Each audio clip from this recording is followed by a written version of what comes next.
This early 20th century building is considered to be the first true example of the Amsterdam school style of architecture. The front of the building is impressively adorned with statues of Neptune, his wife, and four figures that represent the points of the compass. The building is decorated inside and out with all kinds of nautical symbols, anchors of ships, and famous Dutch mariners.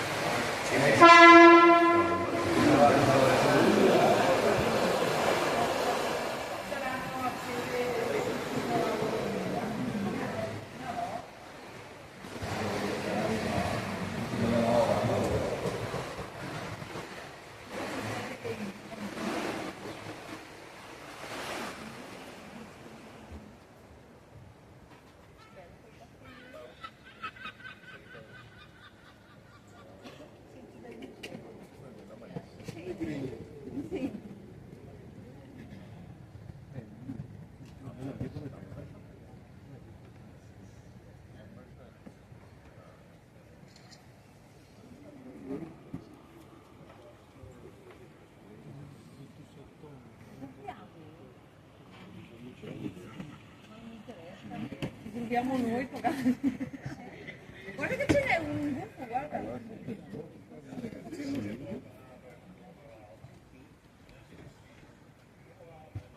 너무 인스타그램도 근데 너는 이거 너무 주물가리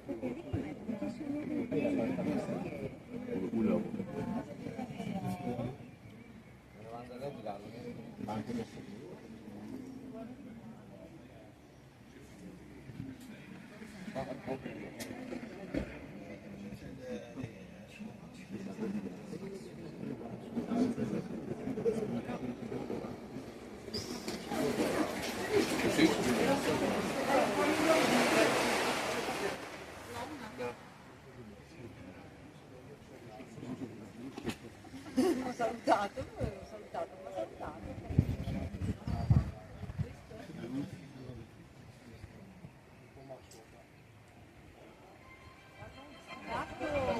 We're now traveling along what was once the outer defense wall of the city. The original city boundary was to the right, to the left, Salt Marsh and the North Sea. The red brick tower coming up ahead of us is the medieval Montelbaan-toren. An ideal lookout for sighting potential invaders, it was built to protect the city's shipyards, wharves, and warehouses from attack.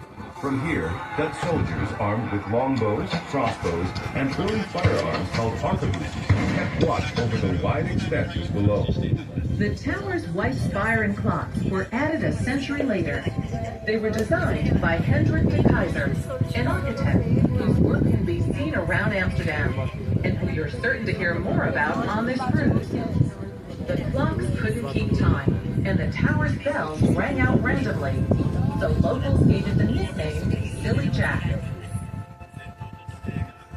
Not long after the spire and clocks were added, the tower began to list to one side. With some effort, it was pulled to rights. You might be wondering why so many buildings in a city tip to one side or the other. The ground in Amsterdam, a mix of peat, sand, and soil, is very soft. Because of this, buildings were generally designed to be as light as possible. None were very tall, and they often had lots of windows. For stability, they were built on a bed of wooden piles driven as deep as 15 meters. That's 45 feet into the ground. When these piles were exposed to the air, they began to rot, and the buildings they supported sank and shivered. Today, water levels in and around the city are carefully controlled to minimize rotting. When new piles are needed, they're made of concrete. Still, you'll see many a house with a sideways tilt. The Montelbaan-toren was a place where sailors gathered before setting out to sea. The journeys were long and difficult, and not everyone returned. Legend has it that the women who loved them also came here to say goodbye, perhaps forever. Meine Opinie ist, this could be a lower level. He's wondering if he can happen to We are now on the Odisha, or Outer Trench Canal. During the 16th century, it served as a defense canal. All the city's canals serve one or more of these functions, as a transportation route, a line of defense, or a way to manage water levels. The Odishans, because of its size and location, did all of this. Because it was one of the only canals wide enough for large ships to sail, and because of its proximity to the harbor, the Odishans became a convenient place to unload cargo.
We're about to pass through one of the city's old locks. The small, tippy black building was once the lockmaster's house. It's now a pub and cafe full of 17th century charm, stone floors, wooden benches, and exposed ceiling beams. Its outdoor patio is a great place for watching boats on the canal.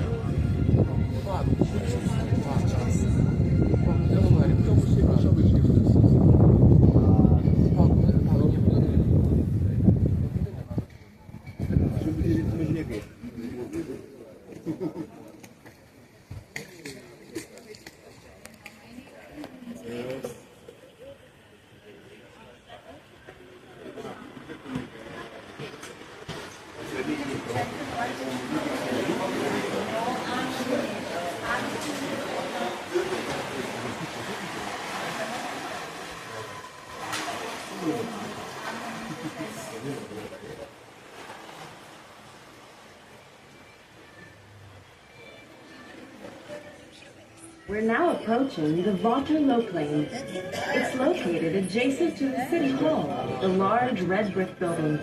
The original Waterloo Plain was an island built in the 17th century to create a space for Jewish settlers. At the time, it was called Fluyenberg, for Flooding Island.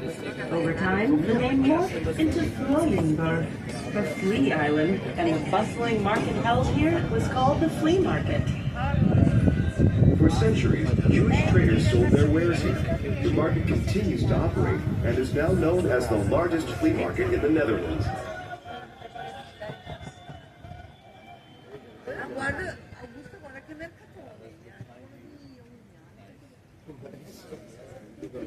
You want the picture now? Thank you.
unser Viertelbild.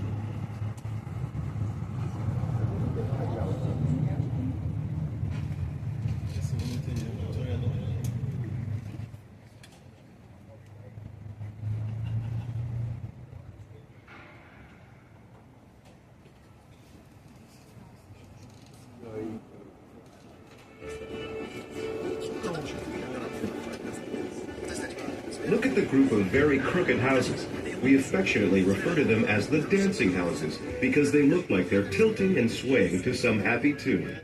These buildings get their crazy tilts from the wooden piles that are supposed to be holding them up. The more the piles rock, the wilder the houses dance. The outward thing that you see on so many buildings is another story. It has nothing to do with the piles, the facades, the faces of buildings were intentionally built this way. In fact, a 16th century law put limits on how far a building could lean forward, lest it topple down.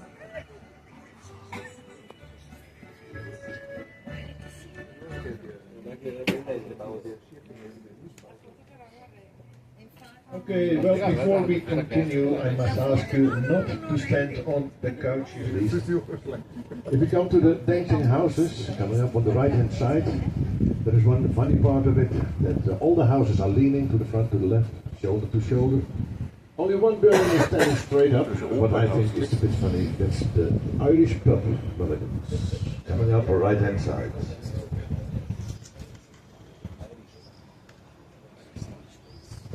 And if you can picture the year 1874, on the right-hand side, on the riverbank, there was a very famous French painter sitting there, painting a very nice painting with a glass of wine, of course. To the left, you see the Southern Church with the wooden drawbridge. The painter's name was Claude Monet. The church is from 1614. One of the four wind direction churches.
Seven Bridges.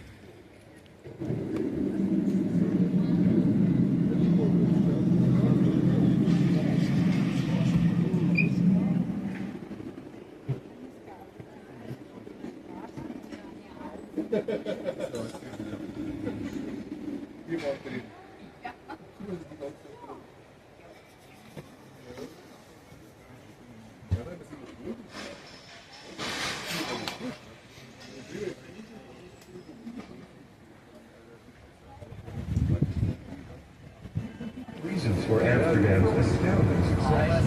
It had the largest and most progressive shipbuilding industry in Europe.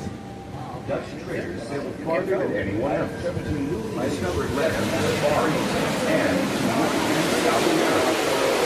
They organized into companies like the Dutch East Indian Company and the Dutch East Indian Company. And the profits from trading staples like grain and exotics, such as spices, porcelain, precious stones, and textiles, were enormous. Now let's flip back in time to the 17th century. Imagine a colorful scene. Gentlemen in fine clothing on the street, speaking different languages.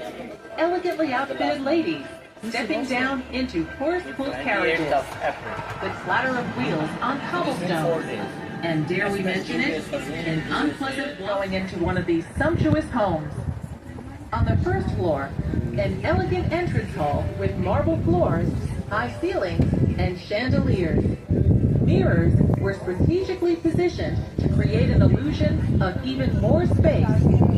And single-lot houses would often have a fake door on the side of the entryway to make them appear bigger than they were. Rooms were richly decorated with painted wallpaper, oil paintings, fine sculptures, and exotics such as Turkish rugs and Persian silks. In the second half of the 17th century, Parisian furniture, Louis XVI style, was very much in vogue. As a gentleman, you might join your host in a deep-colored smoking room. A lady, your hostess would receive you in a light blue salon or tea room. Here, you'd sip imported tea from China while looking out over a beautifully manicured garden. No one ever sat in the gardens. It had ruined their fashionable white skin. Musical concerts and grand parties were common, and each house had many rooms dedicated to entertaining. For a first-hand glimpse of life inside an opulent canal house, there are two wonderful museums in the area, the Hilding-in-Lopen House and the Village Holthausen.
This is the Kaisersgracht, or Emperor's Canal, named after the Austrian Emperor Maximilian.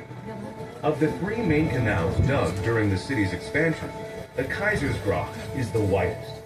To orient yourself, picture the Herrengracht, or Gentleman's Canal, to our right, and the Prinsengracht, or Prince's Canal, to our left. There are many coach houses on the right. They belong to the mansions over on the Herrengracht. Their large doors, big enough for a horse and carriage, make them easy to spot.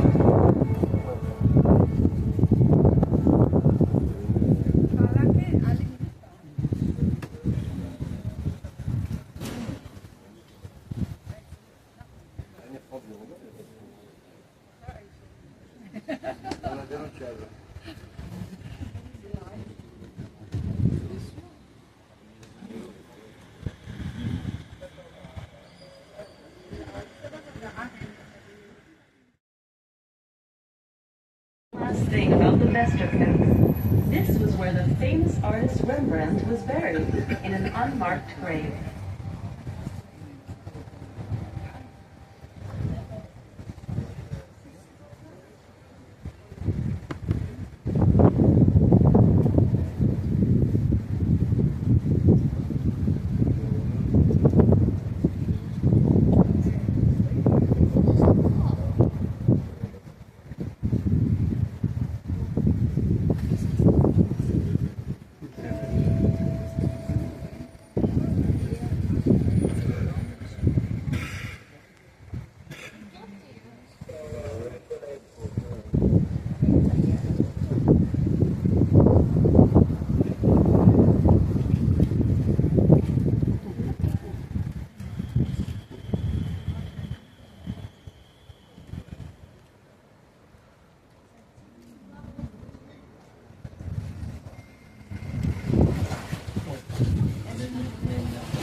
Now that there are house numbers, look for Kaiserstrasse number 123, also known as the House with the Head. This beautiful Amsterdam Renaissance-style building of brick and sandstone is decorated with 6 beautifully sculpted heads.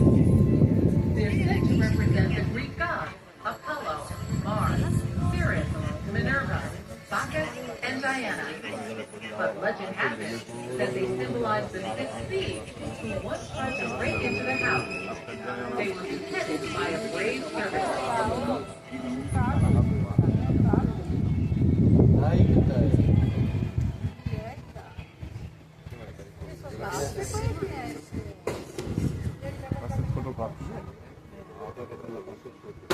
If you are thinking about buying a houseboat, if you look to the right, you see the third houseboat just in front of the bridge.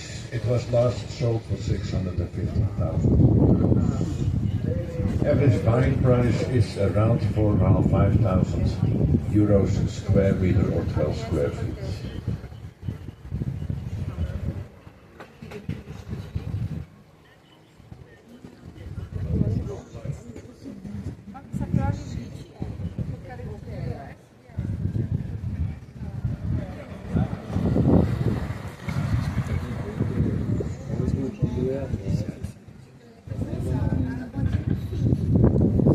Today, the city's many canals are still used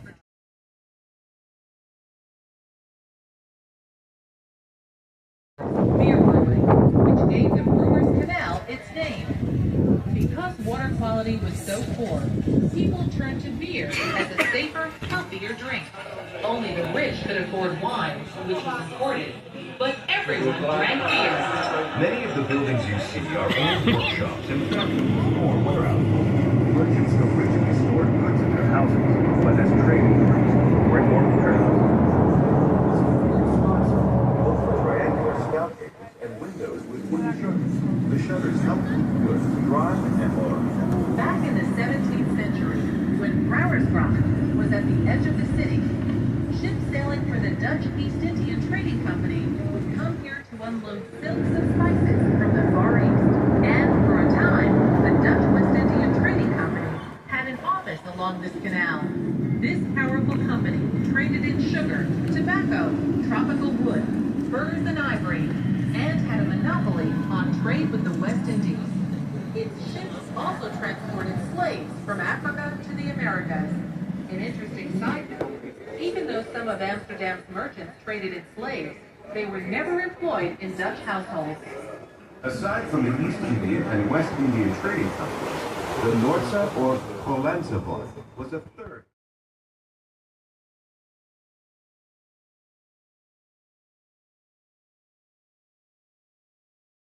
Gates were last replaced. It's reported on the gates themselves.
And no talk about transportation in Amsterdam would be complete without mentioning bicycles.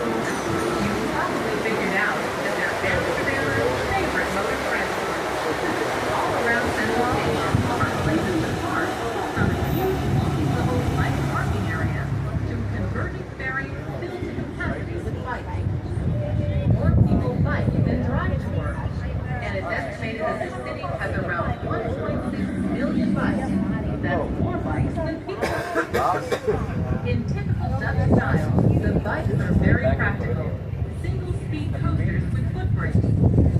sometimes with a crane in front for carrying everything under the sun, including children. In Amsterdam, expect to see everyone from the sophisticated